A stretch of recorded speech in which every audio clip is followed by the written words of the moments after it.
We were picking out wedding flowers when my fiance's phone buzzed. The message read, "Last night was perfect. Same hotel tonight." The florist shop was warm and full of the heavy scent of lilies and roses. Glass vases lined the back wall, their reflections bending the sunlight coming through the big window. I had been standing at the counter flipping through a catalog of centerpiece designs, half listening as the florist explained the difference between hydrangeas that came in from Holland versus those from a local grower. My fiancée stood beside me, leaning on the counter, scrolling through her phone with the kind of idle disinterest that comes when someone else is handling the decision-making. We'd been in there for 30 minutes already, deciding between a white and green scheme or something with pale blues for the reception tables. I was pointing to a page with soft cream roses when her phone lit up on the counter. It wasn't the light that caught my attention. It was the short vibration, 2 pulses, followed by a small preview banner. My eyes dropped without any real thought. The words were clear, like they'd been typed just for me to see. Last night was perfect. Same hotel tonight. The florist kept talking, flipping a page, showing us an arrangement with eucalyptus. My fiancée glanced at her phone, swiped the banner away, and set it face down without even replying. Her expression didn't shift. Not guilt, not surprise, just a smooth, unreadable blank. She leaned forward, asked the florist about pricing for cascading bouquets, and kept going as if nothing had happened. I didn't say a word. We left with a small order slip in her purse and a tentative delivery date. In the car, she put on the radio and asked me about lunch. I gave non-committal answers. My mind wasn't on the food. It was on the message, on the implication, on the sudden presence of a hotel and the conversation that I had never been a part of. We lived together. We were weeks away from a wedding. There wasn't room for hotel nights that didn't involve me, unless there was something I wasn't supposed to know. That night, I claimed I was working late on a project I'd been pushing through for weeks.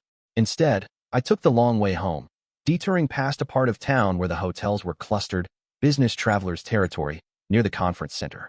I didn't know which hotel, but I did know that if someone had spent last night somewhere, patterns had a way of repeating. It was around 8:40 p.m. when I saw her car, parked in the back lot of a mid-range chain hotel, one of those places with beige walls and standard-issue curtains.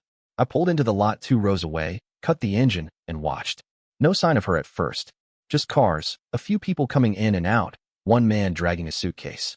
Then, 15 minutes later, the lobby doors opened, and she walked in from the parking lot side.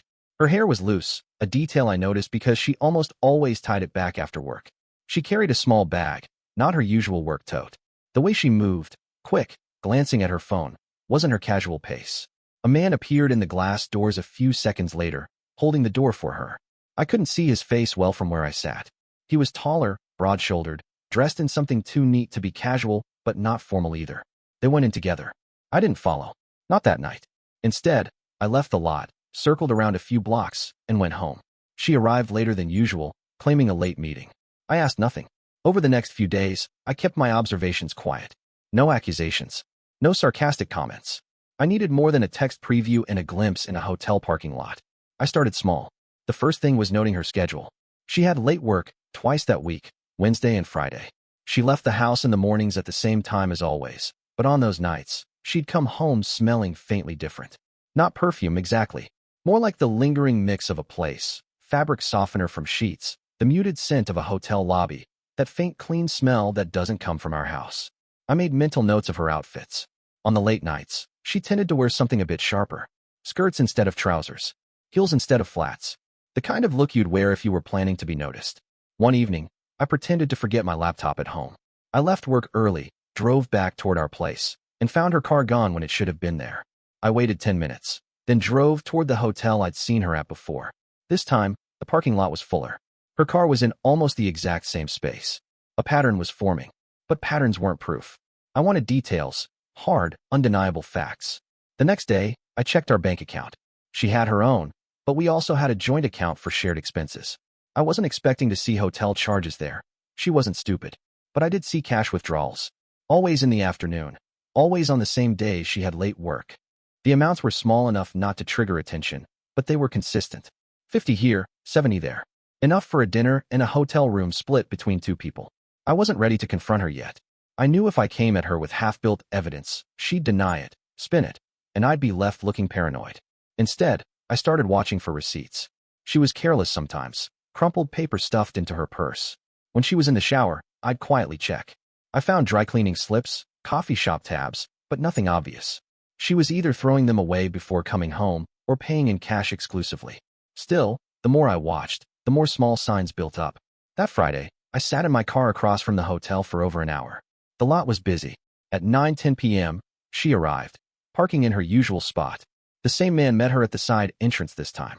They didn't walk together from the lot, too noticeable, but they timed their entry within seconds. It wasn't just the coordination. It was the familiarity, the way she didn't hesitate, the way they didn't need to speak to move in sync.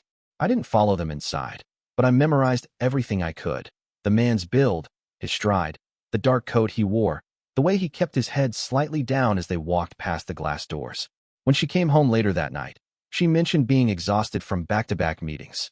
She poured herself a glass of wine and sat on the couch, scrolling through her phone. Her mood was relaxed, almost light. I didn't answer when she asked if I wanted to watch something. I had too much to think about. Because now, I had the text, the car, the hotel, the man. It wasn't enough for a public blow-up, but it was more than coincidence. And if it was more than coincidence, then the message I'd seen in the florist's shop wasn't a random misinterpretation. It was a slip, one she hadn't even realized she'd made. That night, I lay awake, thinking through my next step. A direct confrontation would only give her a chance to delete evidence, hide her tracks, make herself the victim. I needed to approach this like a case. Quiet, methodical, with enough proof to make denial impossible. The florist's shop was where it had started. The text had been bold, careless, and confident. Whoever sent it wasn't worried about being discovered, which meant this wasn't a new thing. It had history. Patterns meant planning, and planning meant more traces than she probably realized she'd left behind. I decided then, if she thought she was playing a game in the shadows, I'd learn the rules faster than she could change them. By Monday morning, the weekend silence felt calculated on her part. No suspicious absences, no late-night work emergencies. It was as if she'd pulled back, either because she was genuinely busy or because she had some instinct that I'd been paying more attention. I treated it like any investigation. When someone changes their pattern, you don't fill the gap with guesses.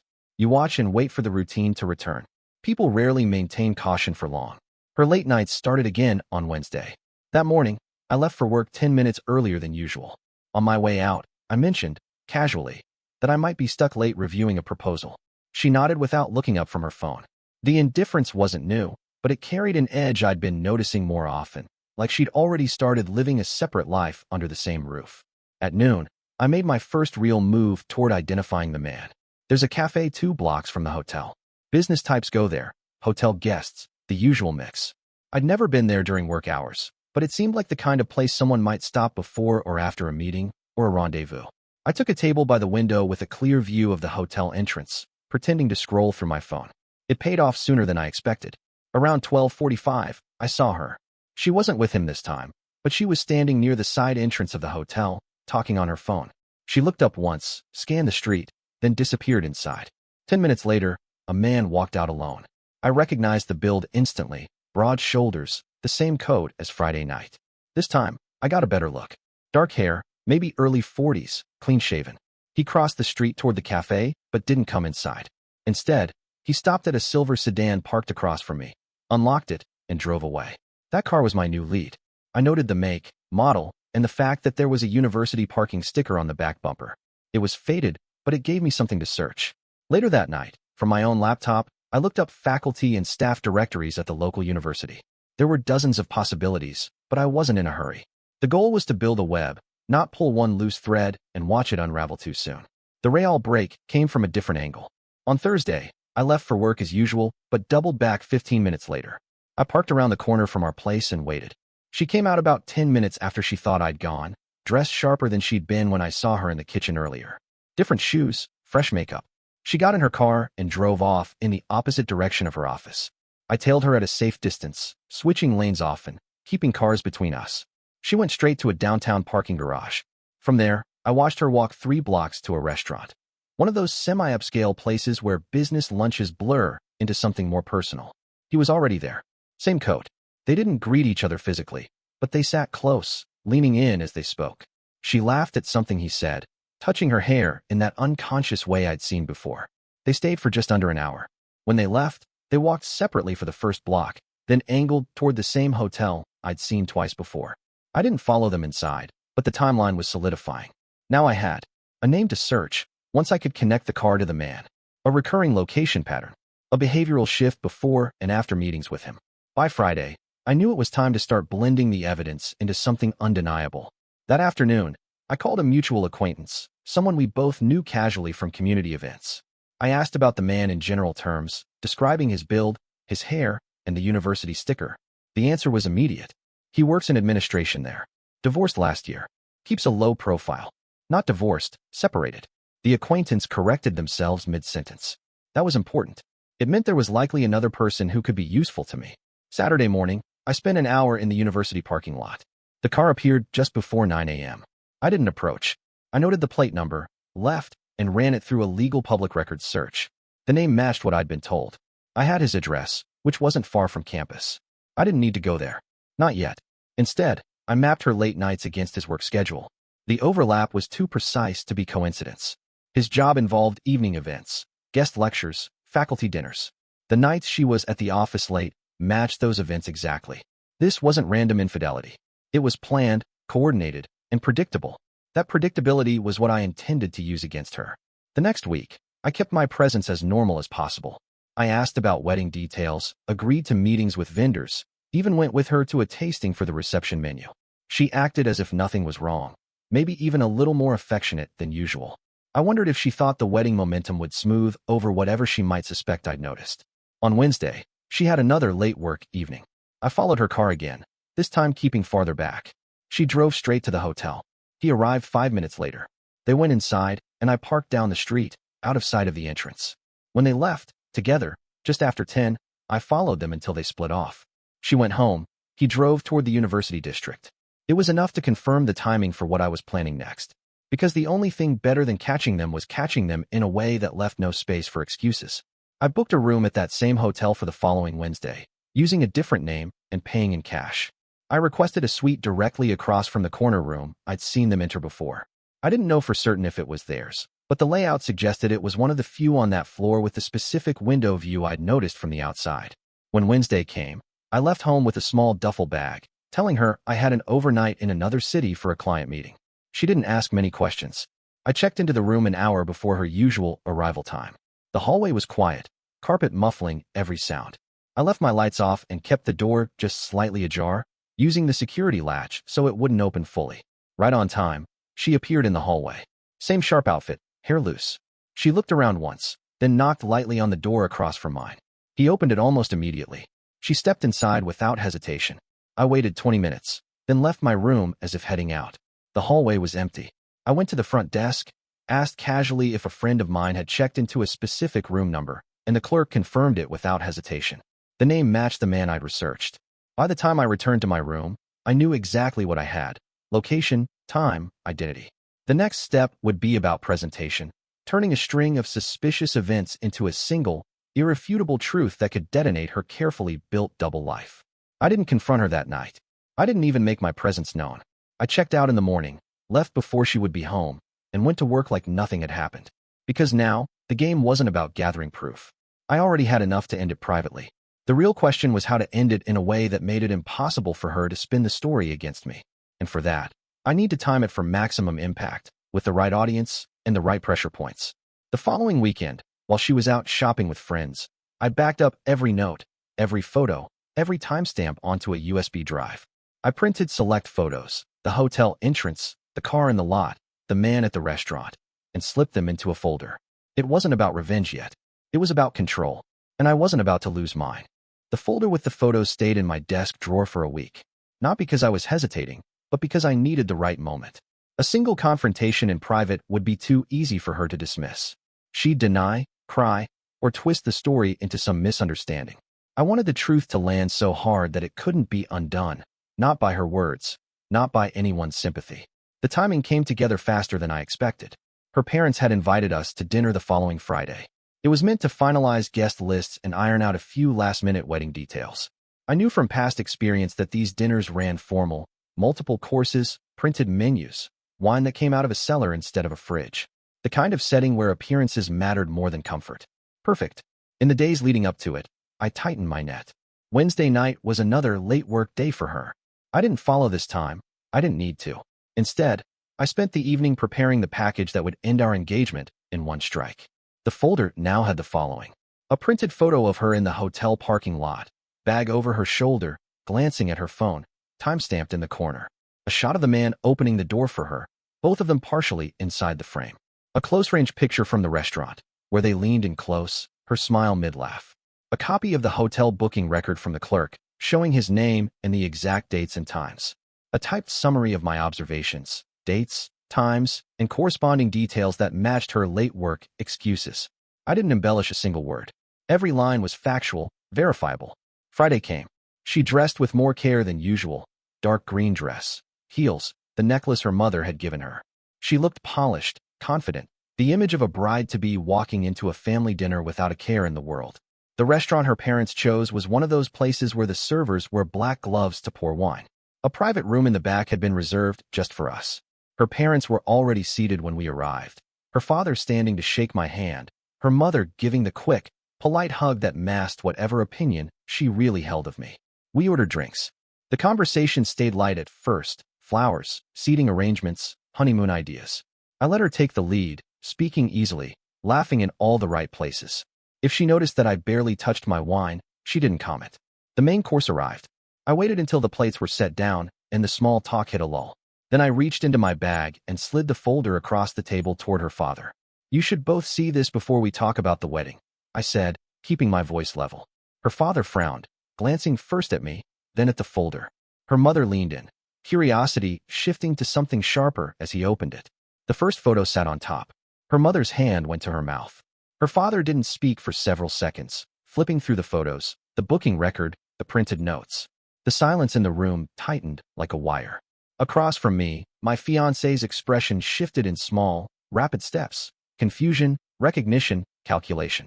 She reached for the folder, but her father kept it out of her grasp. "That's not," she began, but her father cut her off with a sharp gesture. The waiter appeared briefly to check on us, sensed the atmosphere, and left without a word. Her mother was the first to speak after that, her voice low, controlled.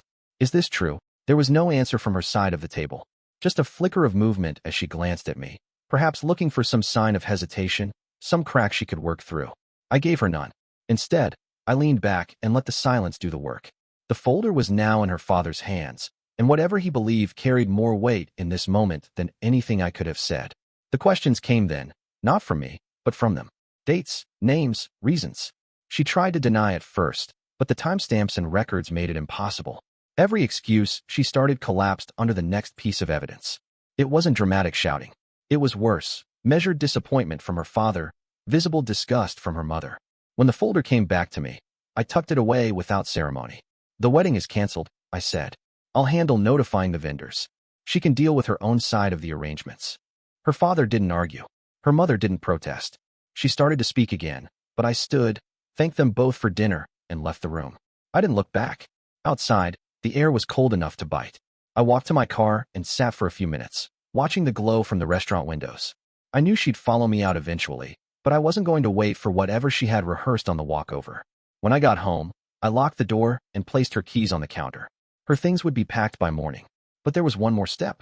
The evidence I'd given her parents was only part of what I had.